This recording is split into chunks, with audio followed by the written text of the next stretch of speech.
ಒಂದ್ಸಲ ಪ್ರೀತಿ ಇದೆ ಅಂತ ಹೇಳೋದು, ಇನ್ನೊಂದ್ಸಲ ನೀನ್ ಬೇಡ ಹೋಗು ಅಂತ ಹೇಳೋದು, ಇದೆಲ್ಲ ಅಕ್ಕಪಕ್ಕದ ಹೆಂಗಸು ಕಿವಿಗೆ ಬಿದ್ದಿದೆ.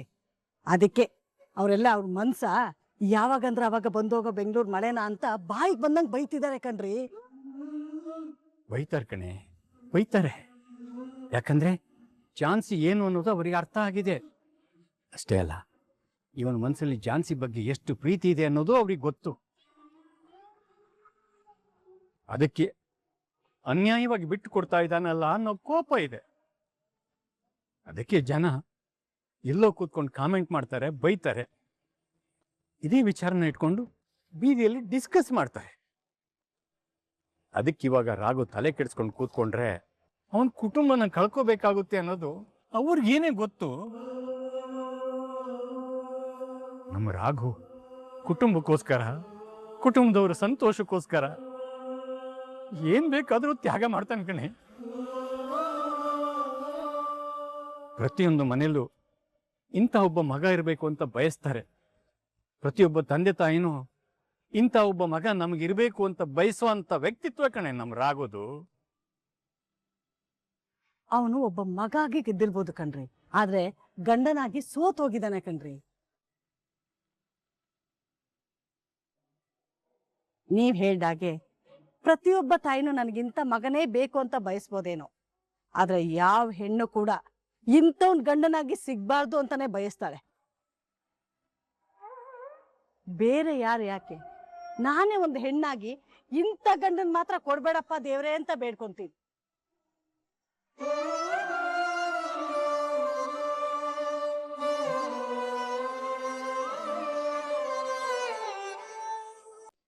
ಚಾರು ವಾಯ್ಸ್ ಅಲ್ಲಿ ಅವ್ರ ಜೊತೆ ಮಾತಾಡ್ಸಿದ್ದೆ.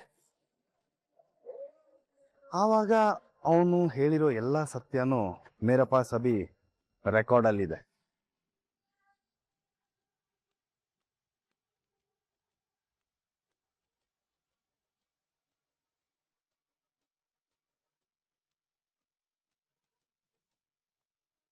ಈ ದಟ್ಟ ನನ್ನ ಮಗ ಎಲ್ರಿಗೂ ಬುದ್ಧಿ ಕಲಿಸ್ತೀನಿ ಅಂತ ಹೇಳಿ ಕರೆಸಿದ್ದಾನೆ.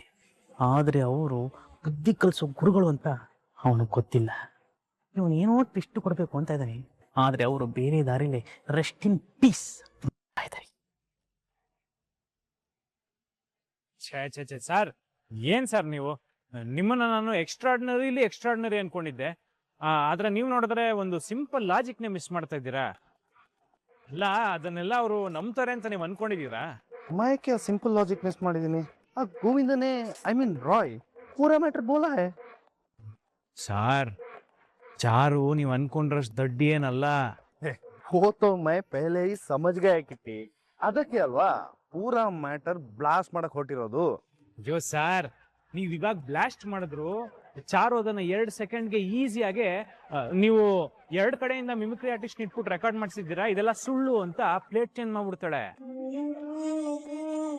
ಮತ್ತೆ ಅವ್ರ ತಾಯಿ ಮಾನ್ಯತಾ, ನಿಮ್ಮಪ್ಪ ಅದನ್ನ ನಮ್ದೇರಂಗ್ ಮಾಡ್ಬಿಡ್ತಾಳೆ.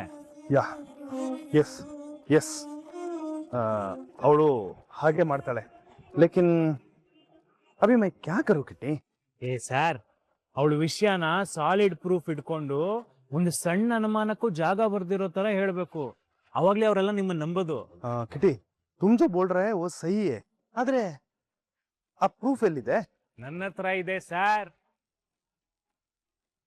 ಹೌದು, ಆ ಚಾರು ನಿಮ್ಮ ಅಪ್ಪನ ಲ್ಯಾಪ್ಟಾಪ್ ಇಂದ ಕದ್ದಿರೋ ಎಲ್ಲ ಎವಿಡೆನ್ಸ್ ಇರೋ ಪೆನ್ ಡ್ರೈವ್, ಇಲ್ಲಿ ತನಕ ಏನೇನ್ ಮಾಡಿದಾಳೆ ಅದ್ರ ಎಲ್ಲ ಎವಿಡೆನ್ಸ್ ನನ್ನ ಹತ್ರ ಇದೆ. ಜೊತೆಗೆ ಆ ಚಾರುನ ಹಿಡಿದು ಕಟ್ಟಾಕಿದ್ದೀನಿ. ನೀವು ಬೇಗ ಬಂದ್ರೆ ಅವಳನ್ನ ಸಾಕ್ಷಿ ಸಮೇತ ಅವ್ರೆಲ್ರ ಮುಂದೆ ಹಿಡಿದು ನಿಲ್ಲಿಸ್ಬೋದು. ವಾವ್, ಯಾ ಕಾಮ್ ಕಿಯಾ ಹೈ ಕಿಟ್ಟಿ. ಅಭಿ ನೀನೇ ಅವಳನ್ನ ಇಲ್ಲಿ ಕರ್ಕೊಂಡ್ಬರ್ಬೋದಲ್ವಾ? ಸರ್, ಅದು ಕರ್ಕೊಂಬರಕ್ ನಂಗೇನು ಪ್ರಾಬ್ಲಮ್ ಇಲ್ಲ, ಆದ್ರೆ ಅದ್ರ ಕ್ರೆಡಿಟ್ ಎಲ್ಲ ನನಗೆ ಬಂದ್ಬಿಡುತ್ತಲ್ವಾ? ಆ ಕ್ರೆಡಿಟ್ ನಿಮಗ್ ಸಿಗ್ಬೇಕು, ಎಲ್ರ ಮುಂದೆ ನೀವು ಗ್ರೇಟ್ ಅನ್ಸ್ಕೋಬೇಕು. ಇದೆಲ್ಲ ಆಗ್ಬೇಕು ಅಂದ್ರೆ ನೀವು ಇವಾಗ್ಲೇ ಬಂದ್ರೆ ಚೆನ್ನಾಗಿರುತ್ತೆ ಸರ್. ಬಂದ್ಬಿಡಿ. Yes yes Kitty, you are absolutely right. ಮೈ ಅಭಿ ಆತ ಹೂಂ. ಅಲ್ಲಿವರೆಗೂ ನೀನು ಅವಳನ್ನ ಜೋಪಾನವಾಗಿ ನೋಡ್ಕೊ. Okay sir, super sir. ನೀವು ಬೇಗ ಬಂದ್ಬಿಡಿ.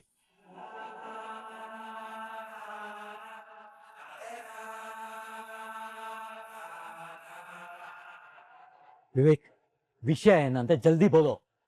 ಡ್ಯಾಡ್, ಥೋड़ा ಟೈಮ್ ವೆಯ್ಟ್ ಮಾಡಿ. ಇಷ್ಟಕ್ಕೆಲ್ಲ ಕಾರಣ ಯಾರು ಅನ್ನೋದನ್ನ ಸಾಲಿಡ್ ಪ್ರೂಫ್ ಜೊತೆಗೆ ಅವ್ರನ್ನೇ ಕರ್ಕೊಂಡು ಬರ್ತೀನಿ. ಅಭಿ ಹೇಳ್ತೀನಂತ ಹೇಳಿದ್ಯಲ್ಲ. ಹೇಳ್ದೆ ಡ್ಯಾಡ್, ಬಟ್ ನೀವು ಎವಿಡೆನ್ಸ್ ಕಿದರೆ ಅಂತ ಕೇಳ್ತಿರಲ್ಲ, ಅದಕ್ಕೆ ವಿತ್ ಪ್ರೂಫ್ ಬರ್ತೀನಿ. ಅಂಡ್ ನಿಮ್ ಸಿಸ್ಟಮ್ ಅಲ್ಲಿ ಡೇಟಾ ಮಿಸ್ ಆಗಿದೆ ಅಂತ ಹೇಳಿದ್ರಲ್ಲ, ಅದನ್ನ ಕದ್ದಿರೋದು ವಹಿ ಆದ್ಮಿನೇ. ಸ್ವಲ್ಪ ಟೈಮ್ ವೇಟ್ ಕರೋ, I'll prove it to you. Vivek,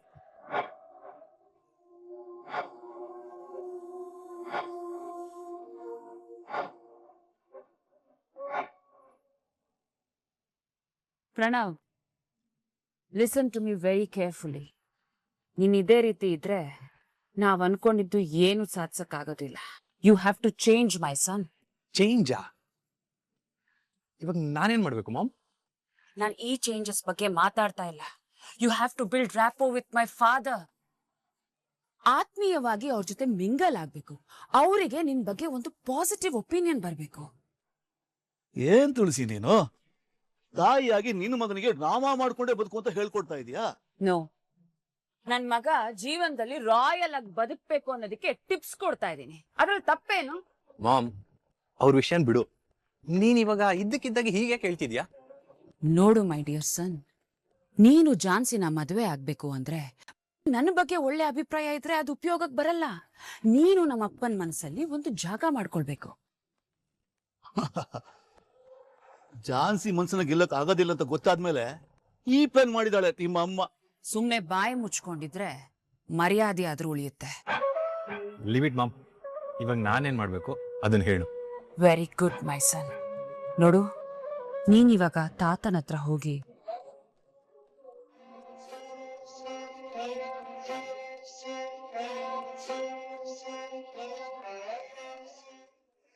ಇಷ್ಟೇ ತಾನೇ? ಇವಾಗ ನನ್ನ ಪರ್ಫಾರ್ಮೆನ್ಸ್ ನೋಡುವಂತೆ ಬಾ.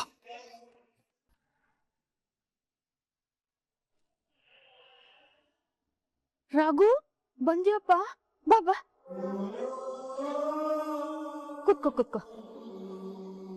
ಹೊರಗಡೆ ಹಾಳಾದ್ ಬಿಸ್ಲು, ಎಷ್ಟು ಸುಡ್ತಿದೆ. ಅದಕ್ಕೆ ನೀನ್ ಇಷ್ಟೊಂದ್ ಬೆವ್ತೋಗಿದ್ಯಾ ಅನ್ಸ್ತಿದೆ ರಾಘು. ಇದೇ ಟೈಮ್ನಲ್ಲಿ ಕರೆಂಟ್ ಬೇರೆ ಹೋಗಿದೆ ನೋಡಪ್ಪ.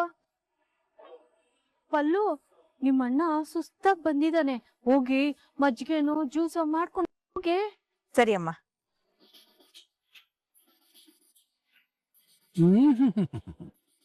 ಈ ದೃಶ್ಯನ ಉಸಿರುಗಳು ಏನಾದ್ರು ನೋಡ್ಬಿಟ್ರೆ ಅದೇ ನಾಚ್ಕೊಂಡು ಓಡೋಗುತ್ತೋ ಏನೋ. ಯಾಕೆ? ಯಾಕಂದ್ರೆ ಏನಪ್ಪಾ ಇದು, ಬಣ್ಣ ಬದಲಾಯಿಸೋದ್ರಲ್ಲಿ ಮನುಷ್ಯರು ನನಗಿಂತ ಫಾಸ್ಟ್ ಆಗಿದಾರಲ್ಲ ಅಂತ. ಅದಕ್ಕೆ ರಾಘು, ಹೋಗಿದ್ ಕೆಲ್ಸ ಆಯ್ತಾ ಮಗ್ನೆ? ಆಯ್ತು ಚಿಕ್ಕಮ್ಮ. ತುಂಬಾ ಒಳ್ಳೆ ಕೆಲಸ ಮಾಡ್ದೆ ಅಣ್ಣ. ಆದಷ್ಟು ಬೇಗ ಅವ್ರ ಜೊತೆ ಇದ್ದ ಎಲ್ಲಾ ಸಂಬಂಧನೂ ಮುಗ್ದೋದ್ರೆ ಒಳ್ಳೇದು. ತಗೋ ಮಜ್ಜಿಗೆ ಕೊಡಿ. ಕೊಡು ತಗೋಪ್ಪ, ಕುಡಿ. ರಾಘು, ನೀನ್ ನನ್ ಹೊಟ್ಟೆಲ್ ಹುಟ್ಟೆ ಇದ್ರು ನಾನೇ ನಿನ್ ಜನ್ಮ ಕೊಟ್ ಮಗ ಅನ್ಸ್ತಿದೆ ಕಣೋ. ಇಡೀ ಊರಿಗೆ ದೀಪಾವಳಿ ಹಬ್ಬ.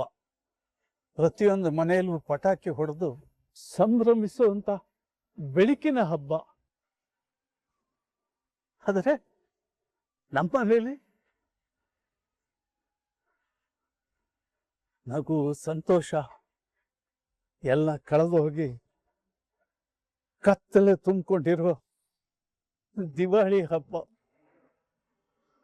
ನಮ್ಮ ಮೊಮ್ಮಗಳ ಮುಖದಲ್ಲಿ ಕಳೆದು ಹೋಗಿರೋ ನಗು ಮತ್ತೆ ನೋಡ್ತೀನೋ ಇಲ್ವೋ ಅಂತ ತುಂಬಾ ಅನುಕಂಪ ಕಾಡ್ತಾ ಇದೆ.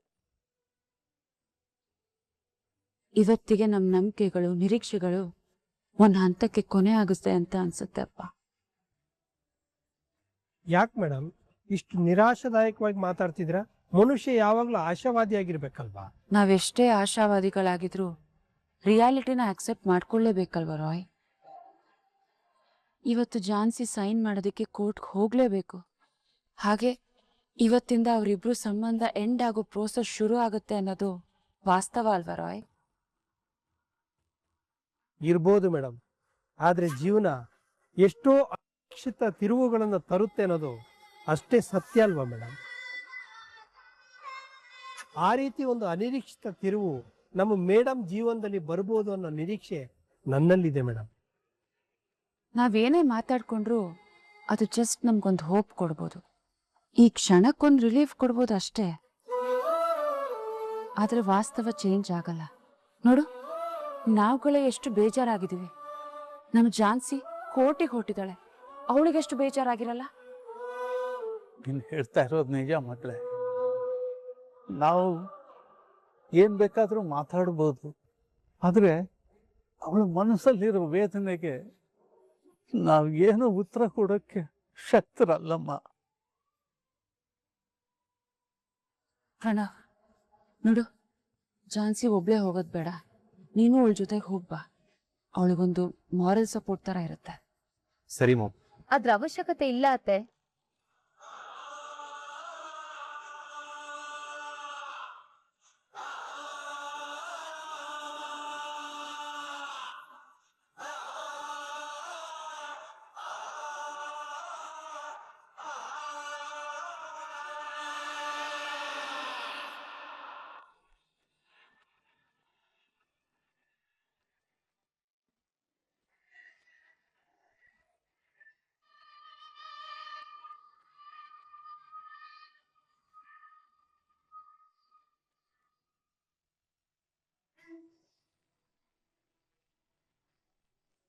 ನಾನ್ ಸಿಂಗಲ್ ಆಗಿ ಎಲ್ಲಾನು ಫೇಸ್ ಮಾಡ್ಕೊಂಡು ಇಲ್ಲಿವರೆಗೂ ಬಂದ್ ನಿಂತಿದ್ದೀನಿ. ಈಗ್ಲೂ ನಾನು ಒಬ್ಳೆ ಫೇಸ್ ಮಾಡ್ತೀನಿ. Anyway, thanks for your concern ಅತ್ತೆ. ಏನಿದು ಮೇಡಮ್ ಆಶ್ಚರ್ಯ, ನೀವು ಮತ್ತೆ ಈ ಗೆಟಪ್ ಅಲ್ಲಿ? ಜೀವನ ನಂದು ಅಂದ್ಮೇಲೆ ಹೇಗ್ ಬದುಕ್ಬೇಕನ್ನೋ ಆಯ್ಕೆನೂ ನಂದೇ ಆಗಿರ್ಬೇಕಲ್ವಾ ರಾಯ್? ದುಡ್ಡಿ ನಂದು ಅಂದ್ಮೇಲೆ ಆ ನಗುನು ನಂದೇ ಆಗಿರ್ಬೇಕಲ್ವಾ? ಹೊರಗಡೆಯಿಂದ ಸಿಗೋ ಸಂತೋಷ ಬರೀ ಟೆಂಪ್ರವರಿ ಅಷ್ಟೆ. ಸಂತೋಷ ನಮ್ಮ ಮನ್ಸಿಗೆ ಸಂಬಂಧಪಟ್ಟಿದ್ದು, ಅದು ಬೇಲಿಯಾಗಿ ಯಾಕೆ ರಿಸ್ಟ್ರಿಕ್ಟ್ ಮಾಡ್ಬೇಕು?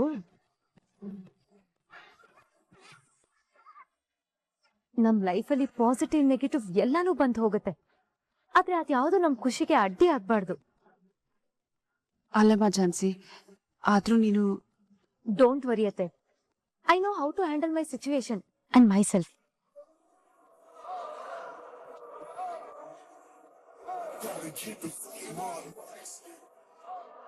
ತಾತ, ನನ್ ಬಗ್ಗೆ ಯೋಚನೆ ಮಾಡೋದನ್ನ ಬಿಟ್ಟು ಖುಷಿಯಾಗಿರಿ. ನನ್ ಖುಷಿನ ಯಾರಿಂದನೂ ಕಿತ್ಕೊಳ್ಳೋದಕ್ಕಾಗಲ್ಲ. ನಾನೀಗ ಕೋರ್ಟಿಗೆ ಸೈನ್ ಮಾಡೋದಕ್ಕೆ ಹೋಗಿ ಬರ್ತೀನಿ.